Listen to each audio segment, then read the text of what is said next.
Hello everyone. Welcome to For Nurses Preparation YouTube channel. I'm Neeraj Kumar Kathal.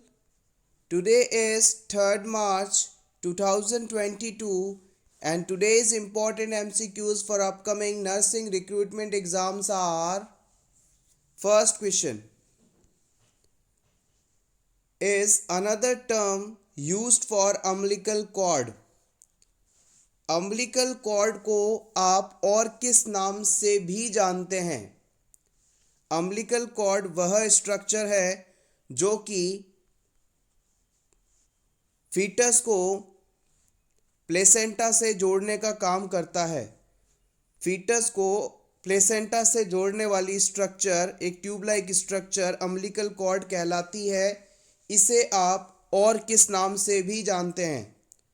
Option A omphalon, option B amnion, option C chorion, option D फ्यूनेस।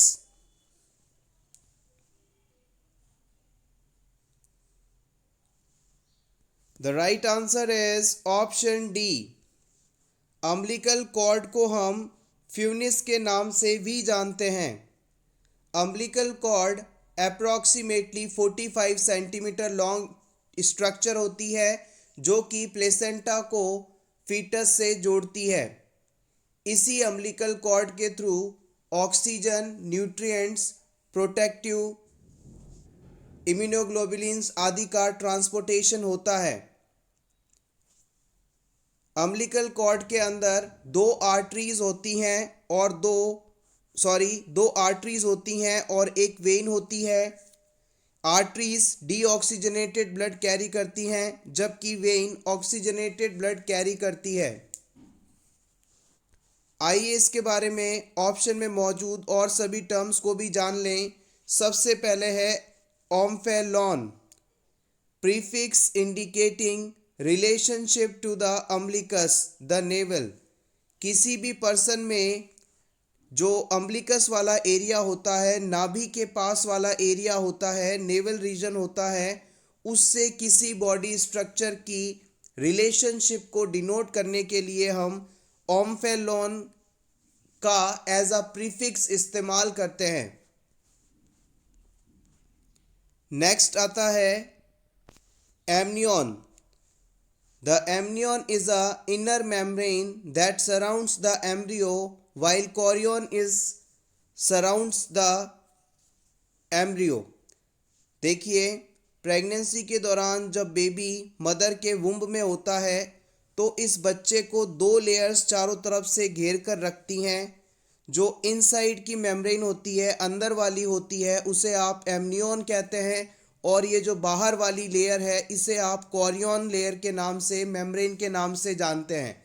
A for अंदर amnion and C for chorion, this is the outer layer. The amnion is filled with amniotic fluid that holds the embryo in suspension while the chorion also act as a protective barrier during the embryo's development। जो amniotic layer है, amniotic membrane है, उसके अंदर amniotic fluid पाया जाता है। Amniotic layer के अंदर एमनियोटिक फ्लूइड पाया जाता है जो कि बेबी को कवर करके रखता है और इसे एक तरह से प्रोटेक्टिव एनवायरनमेंट देता है। अगर मान लीजिए बाहर से किसी प्रकार का कोई फोर्स बच्चे पर लगता है, कोई चोट लगती है, तो इस एमनियोटिक फ्लूइड के द्वारा इस फोर्स के प्रेशर को एब्जॉर्ब कर दिया जाता है और बच्चे की सुरक्षा की जाती है। The amniotic sac and the fluid it contains are sometimes referred to as a bag of water. कई बार इस एमनियोटिक सैक जिसमें एमनियोटिक फ्लूइड मौजूद होता है उसे बैग ऑफ वाटर के नाम से भी जाना जाता है। फ्यूनिस का मीनिंग है cord, specially the umbilical cord और navel string.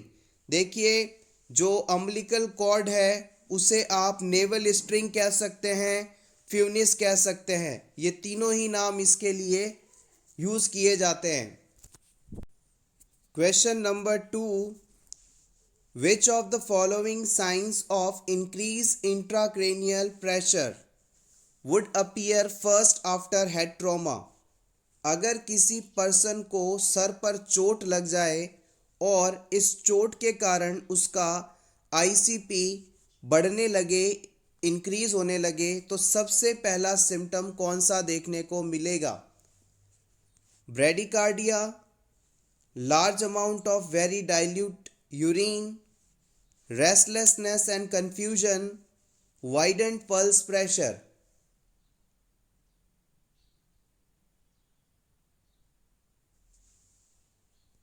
The right answer is option C. हमारा नॉर्मल इंट्राक्रेनियल प्रेशर 5 to 15 के बीच होता है। अगर सर पर चोट लग जाए और इसका लेवल 15 से बढ़ने लगे तो ये कंडीशन इंक्रीज इंट्राक्रेनियल प्रेशर के नाम से जानी जाती है। और इस सिचुएशन के अंदर सबसे पहले पेशेंट रेस्टलेस होने लगता है, बेचैन होने लगता है, कंफ्यूज्ड होने लगता है। अगर पेशेंट पे आप ये सिम्टम्स देखते हैं तो आप तुरंत गैस कर सकते हैं कि इस पर्सन में आईसीपी बढ़ रहा है। Earliest sign of increase intracranial pressure is change in mental status. अगर वन वर्ड में आप इसे डिफाइन करें तो सिंपली कह सकते हैं आईसीपी के बढ़ने के साथ ही पर्सन का जो मेंटल स्टेटस है वो अल्टर होने लगता है, एबनॉर्मल होने लगता है, बदलने लगता है। Bradycardia and widened pulse pressure occurs later. Bradycardia और पल्स प्रेशर का वाइड होना, ये फाइंडिंग्स शुरुआती नहीं, लेटर स्टेज में देखने को मिलती है। The patient may void a lot of very dilute urine if posterior pituitary gland is damaged. हम सभी जानते हैं कि posterior pituitary gland से एक इम्पॉर्टेंट हार्मोन सिक्रीट होता है जिसे आप ADH के नाम से जानते हैं, एंटी डायूरेटिक हार्मोन। अगर किसी क्लाइंट के पोस्टीरियर पिट्यूटरी ग्लैंड पर चोट लग जाए तो वहाँ से ये हार्मोन सिक्रीट नहीं हो पाएगा और ADH की कमी के कारण पर्सन के अंदर यूरिन आउटपुट बहुत ही ज़्यादा बढ़ जाएगा और वेरी डाइल्यूटेड यूरिन जैसी फाइंडिंग्स देखने को मिलेंगी। आप इस कंडीशन को डायबिटीज़ इंसिपिडस के नाम से भी जान सकते हैं। Question number 3, what is meant by dysphagia? Dysphagia का क्या मीनिंग है?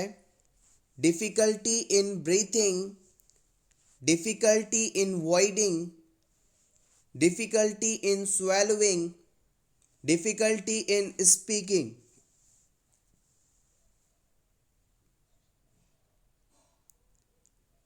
The right answer is option C.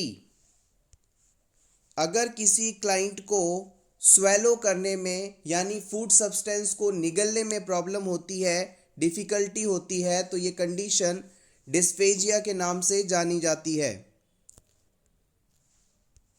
Difficulty in breathing dyspnoea के नाम से जाना जाता है और अगर एब्सेंस ऑफ ब्रीथिंग हो तो वो कंडीशन एपनिया कहलाती है।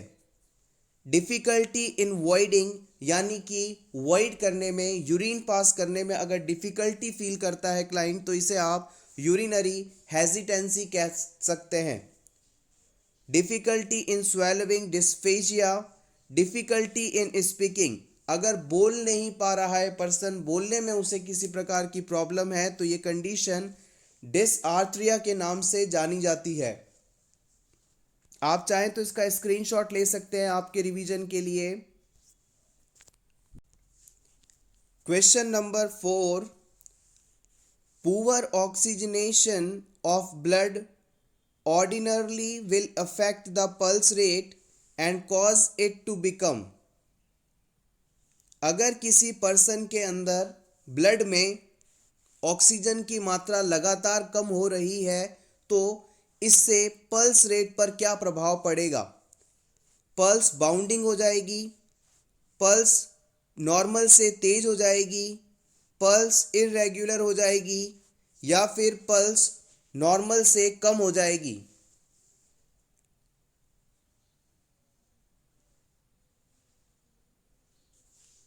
The right answer is option B.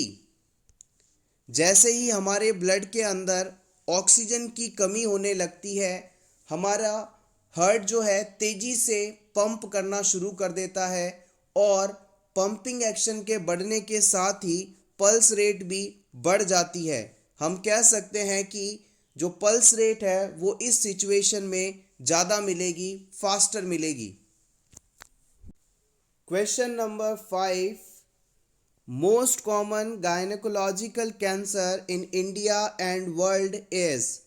आपको बताना है पूरे भारत और विश्व में सबसे ज़्यादा पाया जाने वाला गायनेकोलॉजिकल कैंसर कौन सा है।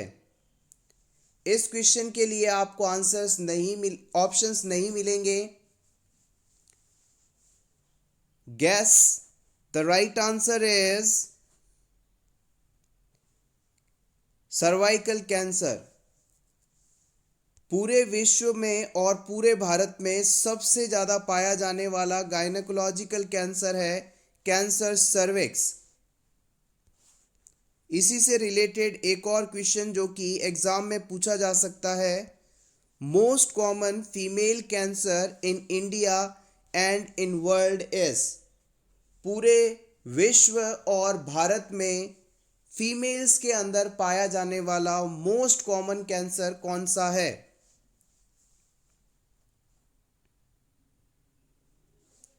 मोस्ट कॉमन फीमेल कैंसर आपको बताना है। The right answer is breast cancer. याद रखिएगा, अगर आपसे पूछ लिया जाता है कि पूरे विश्व में गायनेकोलॉजिकल कैंसर कौन सा है मोस्ट कॉमनली पाया जाने वाला, तो आप बताएंगे कैंसर सर्विक्स या cervical cancer.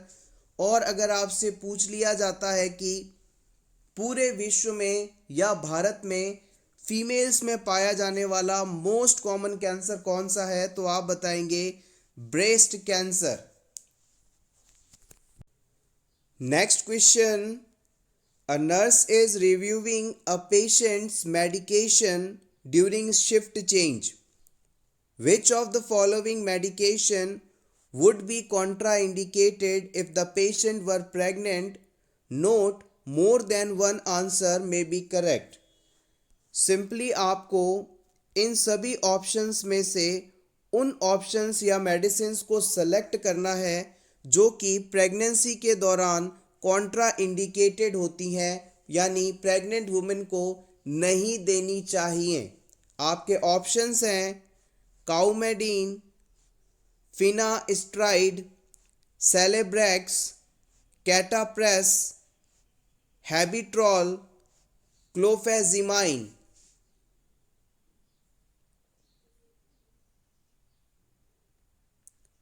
Take your time.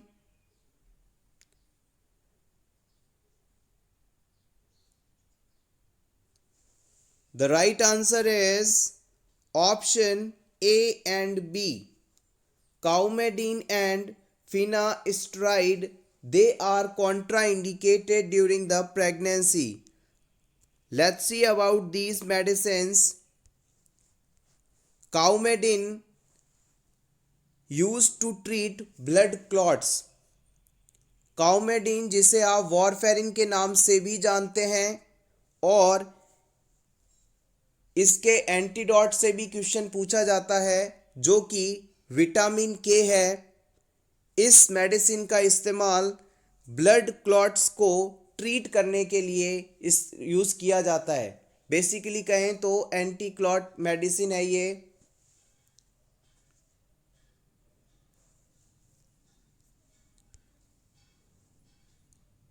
Finasteride used to treat hair loss and benign prostatic hyperplasia in man. Finasteride जो मेडिसिन है ये हेयर लॉस के ट्रीटमेंट में इस्तेमाल की जाती है और मैन के अंदर होने वाले बिनाइन प्रोस्टेटिक हाइपरप्लेशिया कंडीशन के ट्रीटमेंट में भी इसे यूज़ किया जाता है।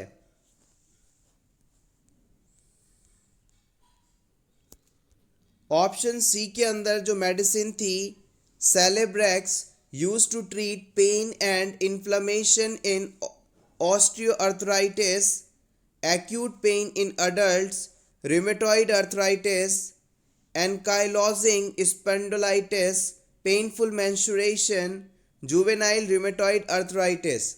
सेलेब्रेक्स मेडिसिन का इस्तेमाल osteoarthritis, spondylitis, rheumatoid arthritis, painful menstruation, इन सभी सिचुएशन में एज अ पेन किलर इस्तेमाल किया जाता है। आप चाहें तो इसका स्क्रीनशॉट ले सकते हैं।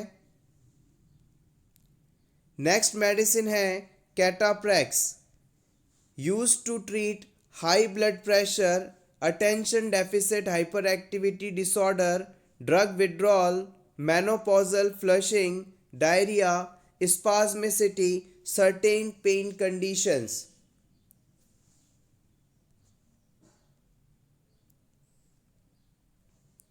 ऑप्शन ई के अंदर हैबिट्रॉल मेडिसिन दी गई थी। ये प्रीवियस एग्जाम में पूछी भी गई है, इम्पॉर्टेंट है।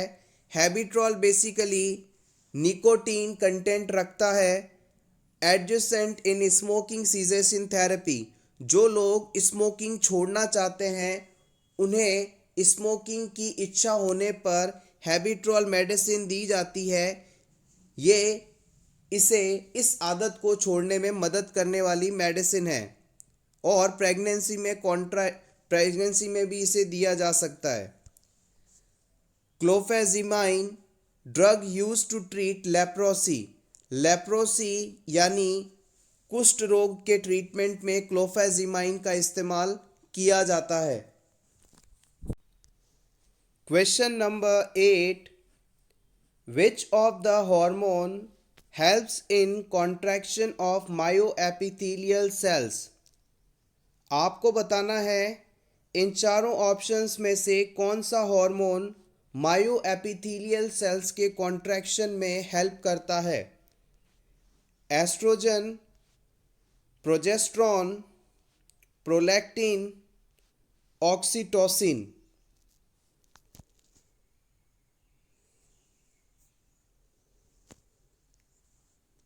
The right answer is option D. Oxytocin hormone myoepithelial cells में के कॉन्ट्रैक्शन में हेल्प करता है। इसे आप ऑक्सीटोसिन हार्मोन को आप लव हार्मोन के नाम से भी जानते हैं। प्रोलैक्टिन हार्मोन मिल्क के प्रोडक्शन के लिए रिस्पॉन्सिबल माना जाता है। आइए ऑक्सीटोसिन के बारे में कुछ और इम्पॉर्टेंट पॉइंट्स को डिस्कस कर लें। Functions of oxytocin, oxytocin affects the tissues of uterus and breast. Oxytocin hormone breast और यूट्रस के टिश्यूज को इफेक्ट करता है। During labour it helps to expel the foetus by myometrial muscles contraction. Labour के दौरान, delivery के दौरान oxytocin hormone uterus के मसल्स को कॉन्ट्रैक्ट करवा के बेबी को एक्सपेल आउट होने में मदद करता है। Helps into transportation of sperm during intercourse from vagina to fallopian tube. Intercourse के बाद स्पर्म को फैलोपियन ट्यूब तक पहुंचने में ऑक्सीटोसिन मदद करता है। Stimulate milk let down by contraction of myoepithelial cells of breast alveoli, milk ejection reflex. जब भी ब्रेस्ट फीडिंग के दौरान बेबी निप्पल्स को सक करता है, उस दौरान ऑक्सीटोसिन हार्मोन मायोएपिथेलियल सेल्स से कॉन्ट्रैक्शन करवाकर मिल्क को बेबी के माउथ तक इजेक्ट करवाता है और इसे ही आप मिल्क इजेक्शन रिफ्लेक्स के नाम से जानते हैं। A synthetic version of oxytocin used in obstetrics to induce labour, contract the uterus and control postpartum haemorrhage. Oxytocin का एक सिंथेटिक वर्जन हम ऑब्स्टेट्रिक्स लेबर के दौरान इस्तेमाल करते हैं। इसका काम होता है कि यूट्रस के कॉन्ट्रैक्शंस को बढ़ाना और डिलीवरी के बाद होने वाली ब्लीडिंग को रोकना। Question number 9, a client with diagnosis of human papilloma virus is at risk for which of the following? आपको बताना है कि अगर किसी पर्सन में ह्यूमन पैपिलोमा वायरस का इन्फेक्शन हो जाए तो उसमें कौन सा डिजीज होने की संभावना रहती है? लिम्फोमा, वेजाइनल कैंसर, ल्यूकीमिया या फिर सिस्टेमिक ल्यूपस।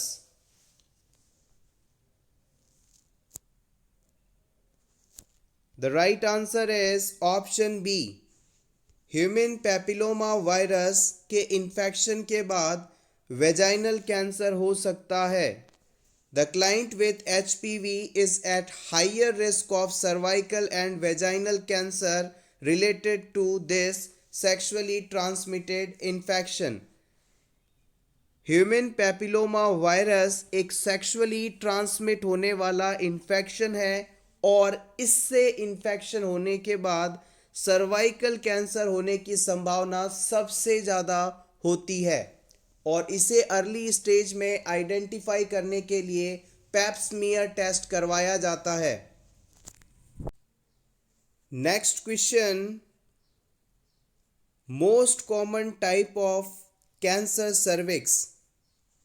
आपको बताना है कैंसर सर्विक्स किस हिस्से में सबसे ज़्यादा होता है या यूं कहें कौन सा सर्वाइकल कैंसर सबसे ज़्यादा देखा जाता है।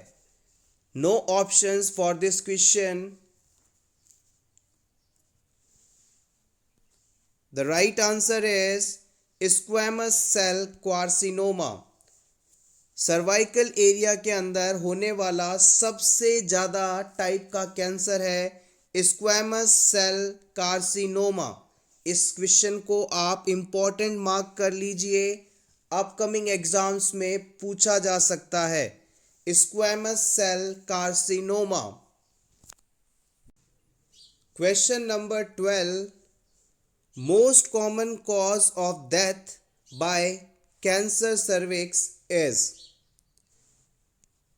upcoming NORCET exam, AIIMS NORCET exam 2022 के लिए इम्पॉर्टेंट कॉन्सेप्चुअल क्वेश्चन है कि अगर किसी क्लाइंट को सर्वाइकल कैंसर होता है तो उसमें किस कारण की वजह से डेथ्स देखी जाती हैं। The right answer is renal failure. आपने शायद इस तरफ सोचा ही नहीं होगा कि सर्वाइकल कैंसर होने के बाद रीनल फेलियर से कैसे पर्सन की डेथ हो सकती है। आइए इस पूरे कॉन्सेप्ट को डिस्कस करें।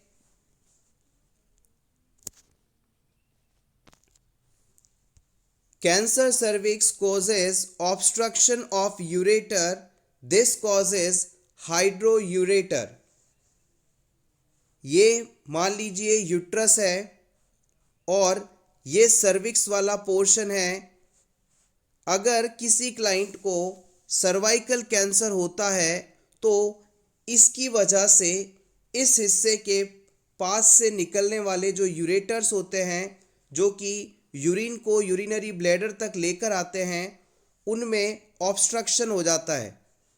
सर्वाइकल एरिया में हुए कैंसर के कारण जो यूरेटर हैं जो किडनी से यूरिन को यूरिनरी ब्लैडर तक लेकर आ रहे हैं इनके अंदर दबाव पड़ता है और इस कंडीशन को हाइड्रोयूरेटर के नाम से जानते हैं।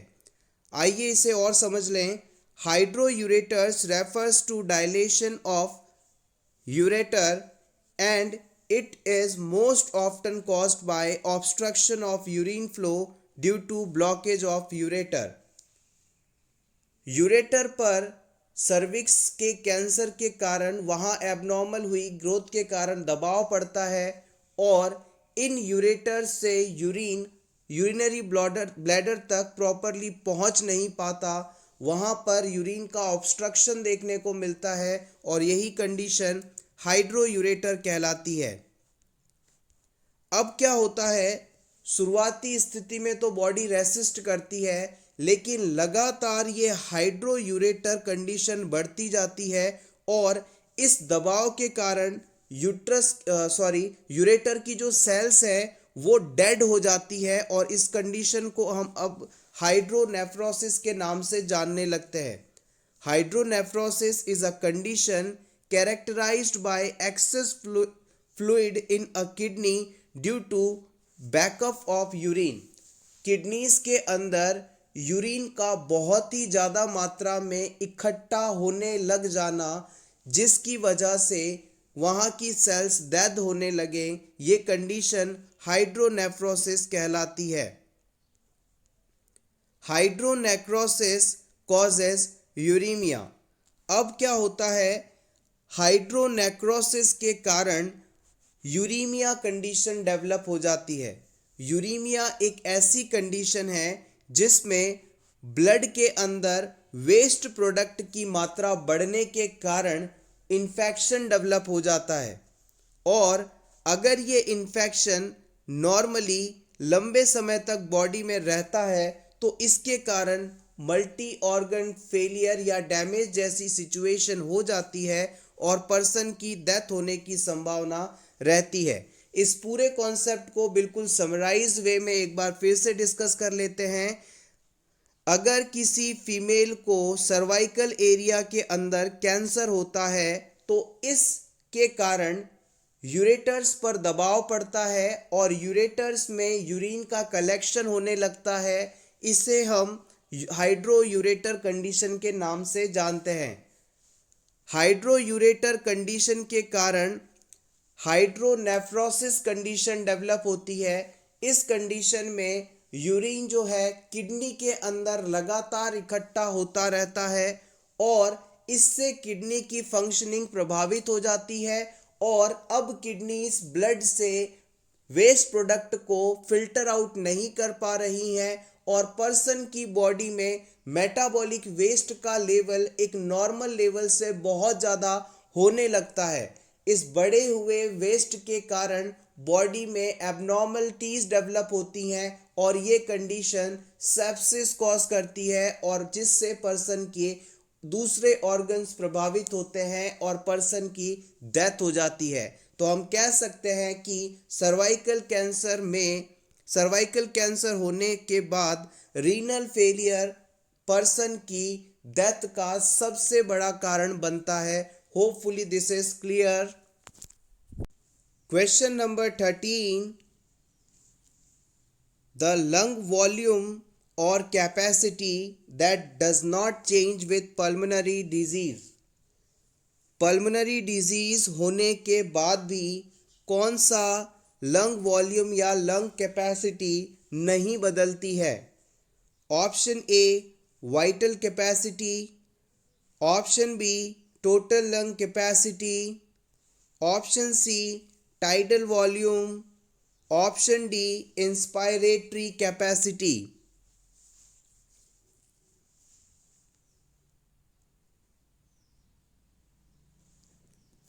The right answer is option B।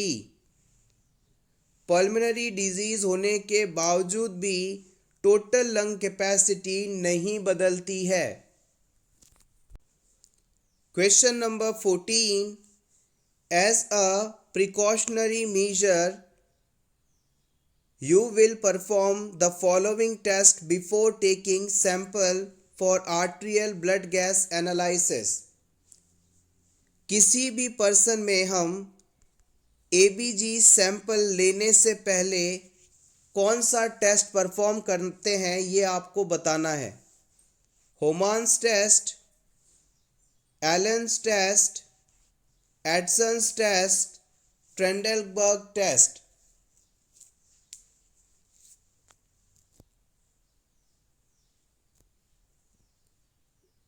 The right answer is option B। देखिएगा, जब भी हम किसी पर्सन में एबीजी का सैंपल लेते हैं तो इसके लिए रेडियल आर्टरी को पंक्चर किया जाता है।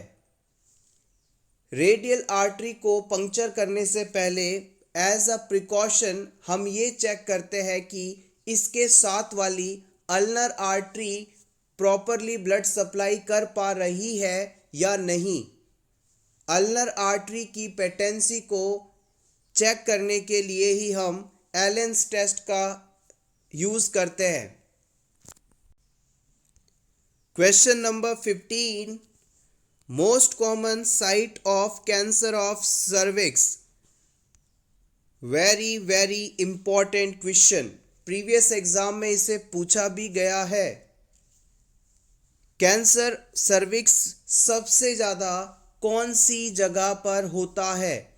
सर्विक्स जो कि यूट्रस की नेक के नाम से जानी जाने वाली स्ट्रक्चर है, ये अराउंड 2.5 सेंटीमीटर की होती है।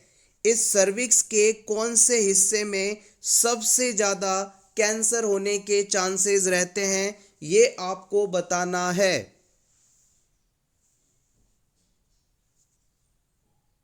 The right answer is squamocolumnar junction. Cervix में दो प्रकार की सेल्स पाई जाती हैं, स्क्वैमस और कोल्यूमनर। ये सेल्स जिस जगह पर एक दूसरे से जुड़ती हैं उस जंक्शन को स्क्वैमोकोल्यूमनर जंक्शन के नाम से जानते हैं, और इसी जगह पर सबसे ज़्यादा कैंसर होता है। तो याद रखिएगा, most common site of cervical cancer is squamocolumnar junction. Question number 16, most common cause of cervical cancer is.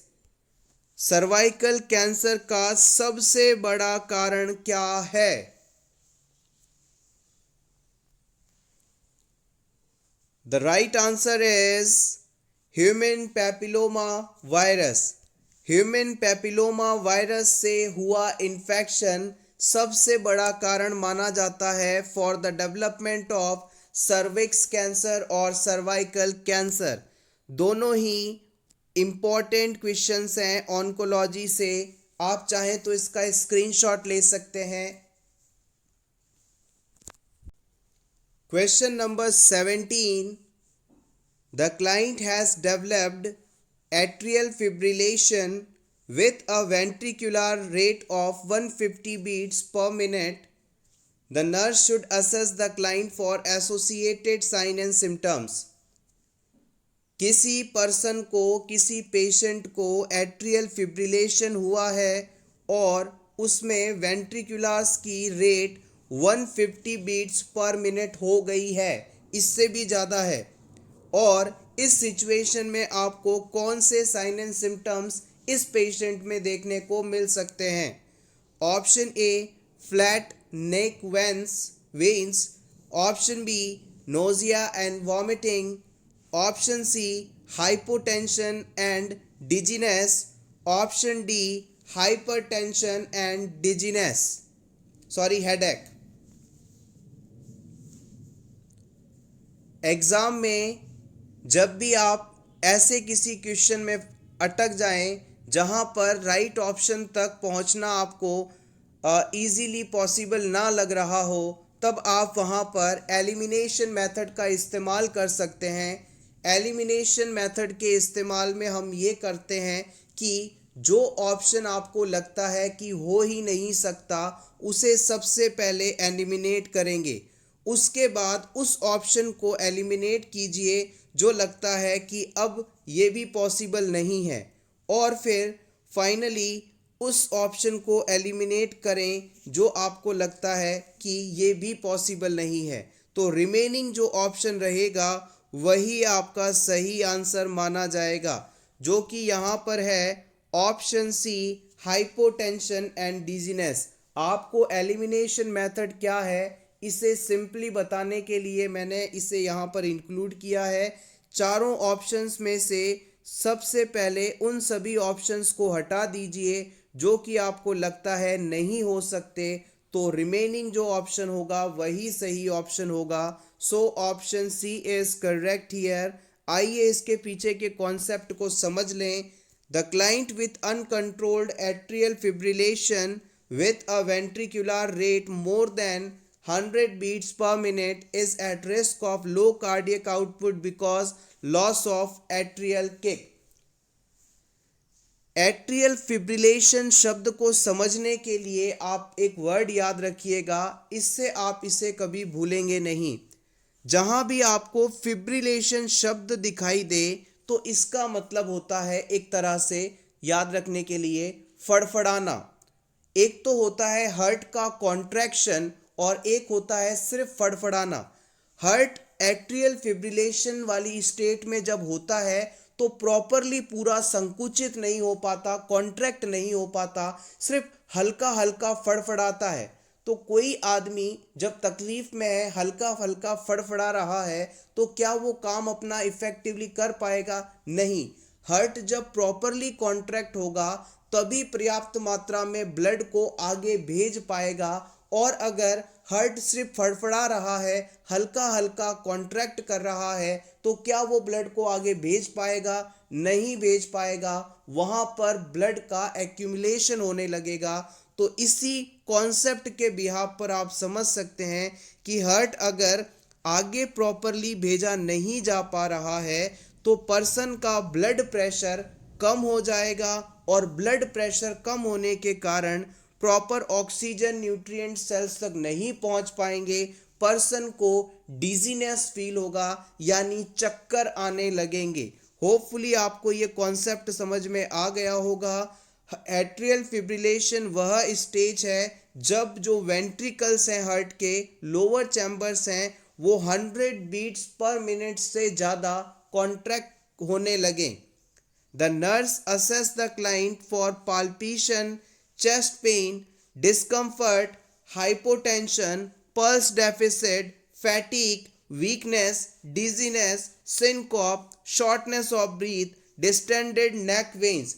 ये सभी फाइंडिंग्स आपको एट्रियल फिब्रिलेशन की स्टेट में देखने को मिल सकती हैं।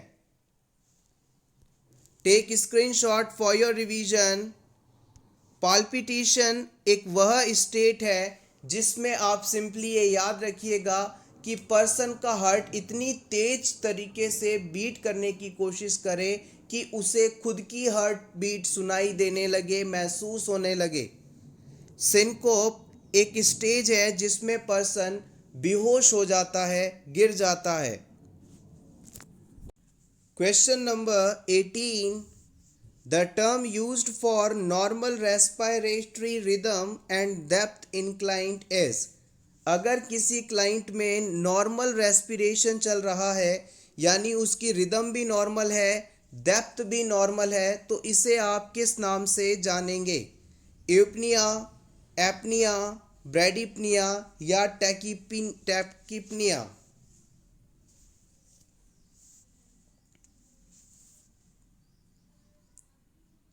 The right answer is option A।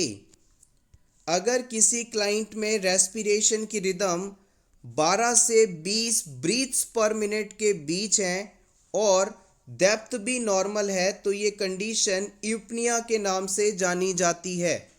Apnoea शब्द का मतलब है एब्सेंस ऑफ रेस्पिरेशन।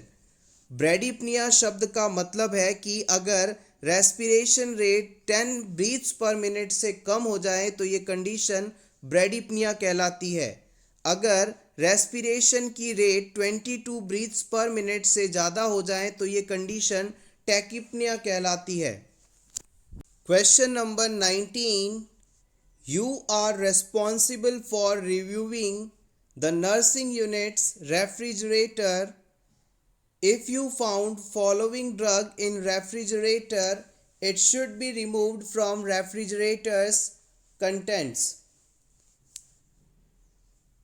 सिंपली समझिएगा, हॉस्पिटल में इन चारों मेडिसिन्स में से कौन सी मेडिसिन अगर आपको रेफ्रिजरेटर में रखी मिले तो आप तुरंत इसे यहाँ से हटा देंगे। Option A Corgard, option B Humulin injection, option C urokinase, option D Epogen injection.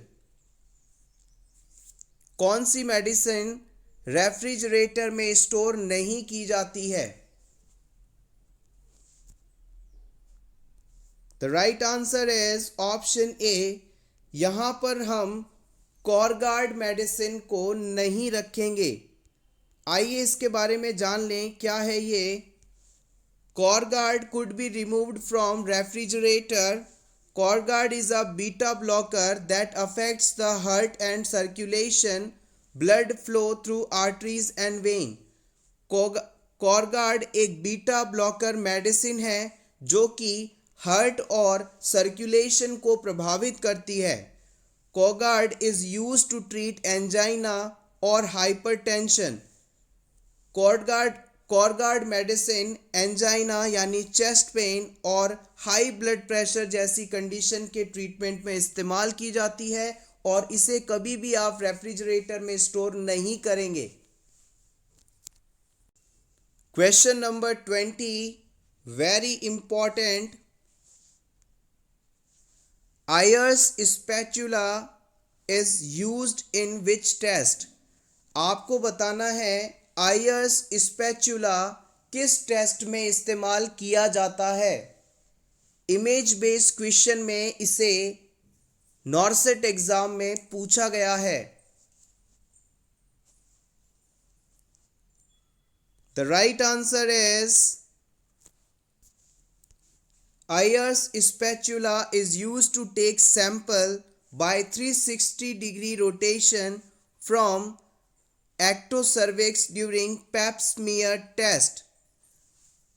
Pipe smear test जो कि सर्वाइकल कैंसर को आइडेंटिफाई करने के लिए इस्तेमाल किया जाता है और इस टेस्ट में जब सैंपल कलेक्शन किया जाता है तो वहाँ पर आयर्स स्पैचुला का इस्तेमाल करते हैं हम। आयर्स स्पैचुला की मदद से हम एक्टोसर्विक्स एरिया से 360 डिग्री रोटेशन करके इसे सैंपल का कलेक्शन करते हैं। सिंपली कहें तो एयर स्पैक्यूला से हम एक्टोसर्विक्स का सैंपल लेते हैं for the detection of cervical cancer.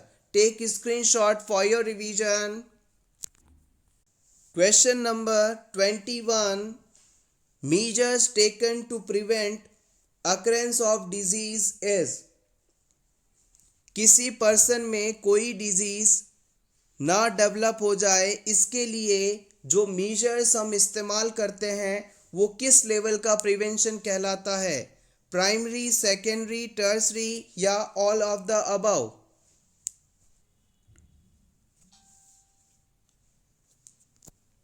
The right answer is option ए। देखिएगा, प्राइमरी प्रिवेंशन वह स्टेज है जिसमें पर्सन के अंदर रिस्क फैक्टर तो प्रेजेंट है पर डिजीज़ जो है वो अभी एब्सेंट है और डिजीज़ डेवलप ना हो जाए इसके लिए जो मेजर्स हम इस्तेमाल करते हैं वो सभी प्राइमरी प्रिवेंशन के अंतर्गत आते हैं, like immunization and all. Secondary prevention के अंदर पर्सन के अंदर रिस्क फैक्टर और डिजीज़ दोनों ही आ जाते हैं। यहाँ पर पर्सन का अर्ली डायग्नोसिस एंड ट्रीटमेंट किया जाता है। टर्सरी प्रिवेंशन वह स्टेट है जिसमें पर्सन के अंदर डिजीज़ मौजूद है और अब हमारा टारगेट है कि इसे ट्रीटमेंट के द्वारा हटाया जाए और मैक्सिमम टर्सरी स्टेज के अंदर रिहैबिलिटेशन पर हम जोर देते हैं, यानी डिजीज़ के कारण पर्सन को जो लॉस हुआ है उसे मैक्सिमम रिकवर करके बॉडी की प्रीवियस फंक्शनिंग स्टेट तक लाया जाए।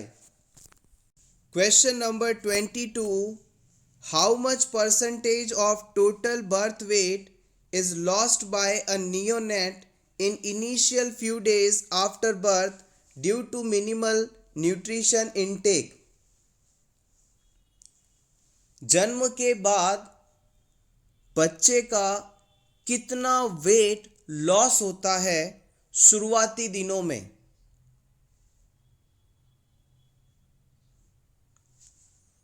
The right answer is 5 to 10%। देखिएगा, जन्म के बाद सभी बच्चों के अंदर उनका बर्थ वेट जितना था उसका 5 to 10% वेट लॉस होता है। मान लीजिए जन्म के समय बच्चे का वजन था 300 ग्राम्स यानी कि 3 केजी, और शुरुआती दिनों में एनवायरनमेंट में एडजस्टमेंट के दौरान या कम फीडिंग कर पाने के कारण इसका 10% वेट लॉस हो जाता है। 10% का मतलब हो गया 300 ग्राम्स। तो ये नॉर्मल है। Typically neonates regain any weight loss by 7 to 10 days of life. If weight loss continues after the time, physician should be called. देखिएगा, बच्चे का जन्म हुआ, उसका वजन था 3000 ग्राम जन्म के समय, और शुरुआती 2-3 दिनों में उसका वजन 300 ग्राम्स कम हो गया, यानी कि अब बच्चे का वजन है 2700 ग्राम्स। तो ये कंडीशन नॉर्मल है। और ये जो वेट लॉस हुआ है 300 ग्राम्स का, इसे बच्चा अगले 7 से 10 दिन में गेन कर लेगा। लेकिन अगर बच्चे में ये वेट गेन नहीं होता है, लगातार बच्चे का वजन कम हो रहा है, तो इस सिचुएशन में आप फिजिशियन को इन्फॉर्म कर सकते हैं, because it is not normal. Question number 23, which clotting factors are formed by vitamin K in liver? Vitamin के को हम एंटी हेमरेजिक फैक्टर के नाम से भी जानते हैं, बिकॉज विटामिन के क्लॉटिंग फैक्टर्स का निर्माण करता है जो कि ब्लड लॉस को रोकता है। आपको बताना है कि विटामिन के द्वारा कौन कौन से क्लॉटिंग फैक्टर्स का निर्माण किया जाता है। The right answer is clotting factor number 2, 7, 9 and 10। 2, 7, 9 and 10 4 total clotting factors हैं जो कि विटामिन के द्वारा लीवर में बनाए जाते हैं। आप चाहें तो इसका स्क्रीनशॉट ले सकते हैं, इम्पॉर्टेंट है। Thank you so much everyone for watching this complete video. Best of luck.